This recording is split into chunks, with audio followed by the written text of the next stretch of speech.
Irak tak banyak lakukan eksperimen saat hadapi timnas Indonesia. Media Malaysia panik timnas Indonesia berpeluang naik 13 peringkat di November 2023. Calon lawan timnas U17 Indonesia mengaku senang berada di tanah air.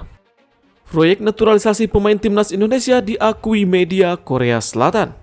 Dikabarkan hengkang dari Viking FK, Saine Patinama jawab rumor bakal gabung klub Asia. Ekuador tertantang langsung hadapi Indonesia di laga pembuka Piala Dunia U17 2023.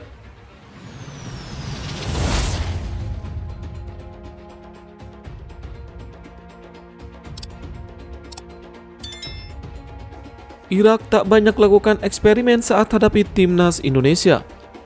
Timnas Irak tak akan meremehkan timnas Indonesia di pertandingan pertama grup E putaran kedua kualifikasi Piala Dunia 2026 zona Asia. Tim berjuluk Singa Mesopotamia pantang melakukan eksperimen dengan menurunkan pemain pelapis.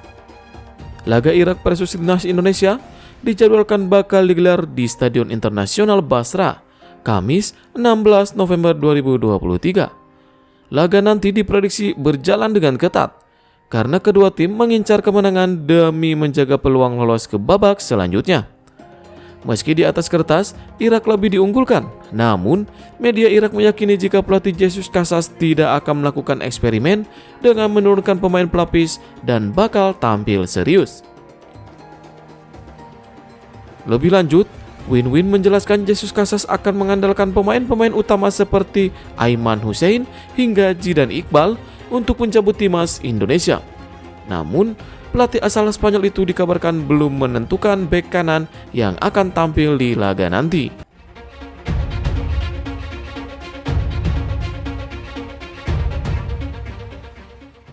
Media Malaysia panik timnas Indonesia berpeluang naik 13 peringkat di November 2023. Media Malaysia benar-benar dibuat panik dengan peluang timnas Indonesia naik 13 peringkat di ranking FIFA pada November 2023. Pasalnya, skuad Garuda bakal menjalani 2 laga di putaran kedua kualifikasi Piala Dunia 2026 zona Asia di bulan ini. Timnas Indonesia akan menghadapi Irak di laga perdana dan Filipina di Stadion Rizal Memorial. Sementara kemenangan di 2 laga nanti akan membuat timnas Indonesia mendapatkan poin karena ajang kualifikasi Piala Dunia merupakan agenda resmi FIFA. Jika berhasil mengalahkan Irak, timnas Indonesia akan mendapatkan tambahan 18,63 poin dan mengumpulkan 1088,45 poin. Kemudian, kemenangan atas Filipina membuat tim besutan Sinteyong itu meraih 12,68 angka dan total mengumpulkan 1101,13. Jika skenario itu berjalan sesuai rencana, posisi timnas Indonesia bakal mengalami kenaikan signifikan di ranking FIFA per November 2023. Pasalnya, tim besutan Sinteyong bakal naik 13 peringkat dan menempati ranking 132 menggeser Latvia.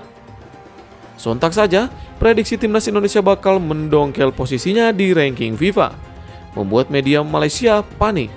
Betapa tidak, posisi Malaysia di urutan 137 dunia dengan 1096,72 angka bisa saja terancam.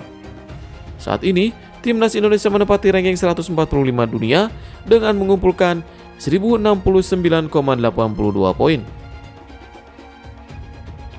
Timnas Indonesia berpeluang menyalip posisi Malaysia dan melompat sekitar 13 peringkat jelang laga kualifikasi Piala Dunia pada November mendatang. Bunyi pernyataan media Makan Bola.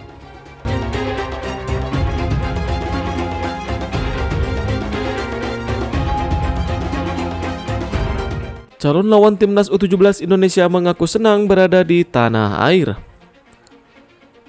Tiba di Surabaya sejak Rabu, calon lawan fase grup skuad Garuda Asia Timnas U17 Panama gelar latihan perdana pada Kamis kemarin.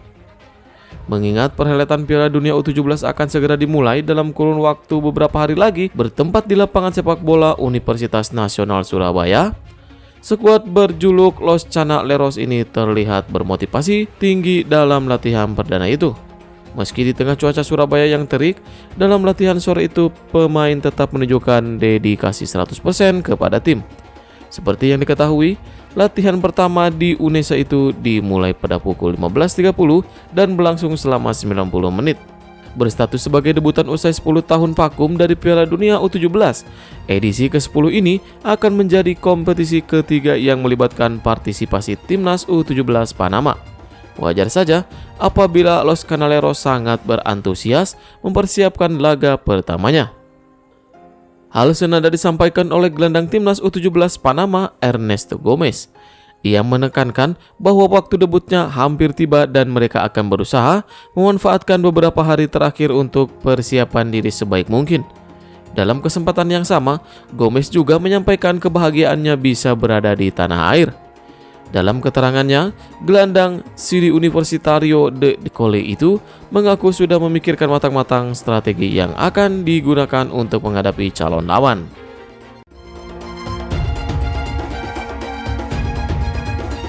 Proyek naturalisasi pemain timnas Indonesia diakui media Korea Selatan.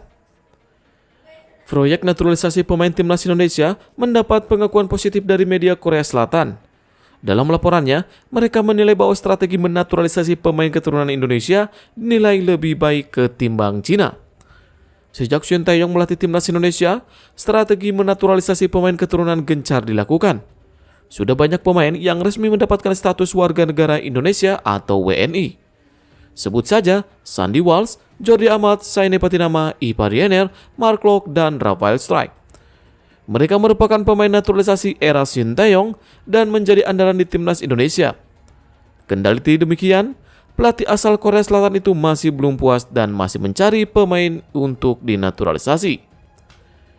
Shin Tae-yong membutuhkan pemain-pemain berkualitas untuk tampil di Piala Asia 2024 yang akan berlangsung di Qatar pada 12 Januari hingga 10 Februari 2024 mendatang. Pemain naturalisasi menjadi pilihan demi mendongkrak prestasi timnas Indonesia. Timnas Indonesia tergabung di grup D bersama Jepang, Irak, dan Vietnam. Elkan Bagot dan kawan-kawan merupakan tim yang dianggap lemah karena menempati ranking 145 dunia dan terendah dibandingkan ketiga peserta grup D yang mampu masuk 10 besar peringkat dunia. Sementara, Base 11 menganggap Shin Tae-yong memilih pemain keturunan Eropa untuk dinaturalisasi sebagai menipiskan kesenjangan kualitas timnas Indonesia dengan tim-tim top Asia. Kendati demikian, media asal Korea Selatan itu menilai 6 pemain naturalisasi yang ada di timnas Indonesia sudah cukup banyak.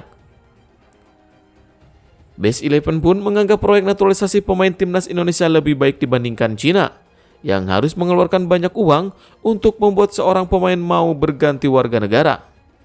Sementara, timnas Indonesia memilih menaturalisasi pemain yang memiliki garis keturunan tanah air, khususnya Belanda.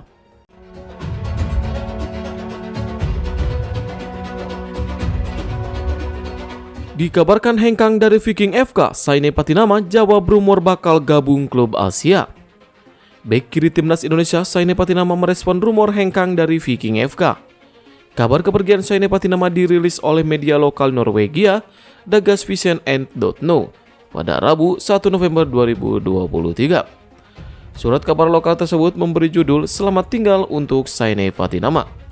Dalam laporan tersebut, Saine Patinama kemungkinan tidak akan memperpanjang kontrak bersama Viking FK.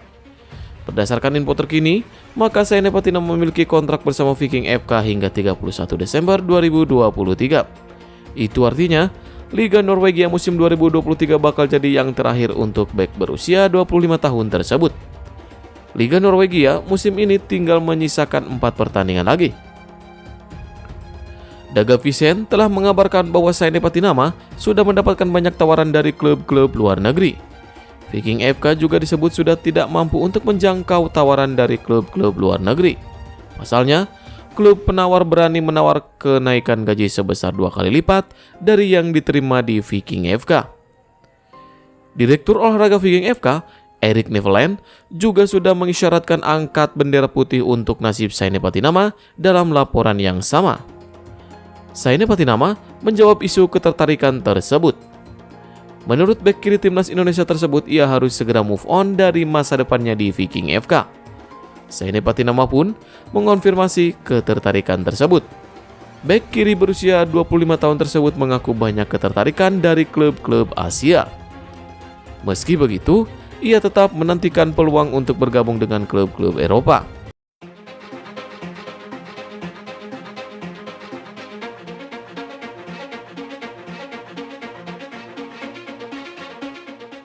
Ekuador tertantang langsung hadapi Indonesia di laga pembuka Piala Dunia U17 2023. Pelatih tim nasional Ekuador U17, Diego Martinez, merasa mendapat tantangan berat buat timnas dalam laga pembuka Piala Dunia U17. Pasalnya, tim berjuluk La Tricolor itu akan melawan timnas Indonesia U17 dalam fase grup A di Stadion Gelora Bung Tomo, Surabaya. Kedua tim berada di grup A bersama Panama dan Maroko. Keempat tim itu akan berusaha menjadi dua tim terbaik untuk melaju ke babak 16 besar Piala Dunia 2023. Diego Martinez menyebutkan jika dalam setiap laga pembuka pasti tidak akan mudah, apalagi Ekuador akan jumpa sang tuan rumah Indonesia. Dia menilai jika tim asuhan Bima Sakti itu tidak boleh dipandang remeh karena sudah menyiapkan diri dengan maksimal. Menurut pelatih 42 tahun itu, timnya telah mempelajari kekuatan dan kelemahan timnas Indonesia U17. Tujuannya agar dia bisa menyiapkan skema yang tepat demi meraih poin penuh dalam laga nanti. Lebih lanjut, Diego Martinez menyatakan bahwa Ekuador datang ke Indonesia dengan persiapan yang cukup matang.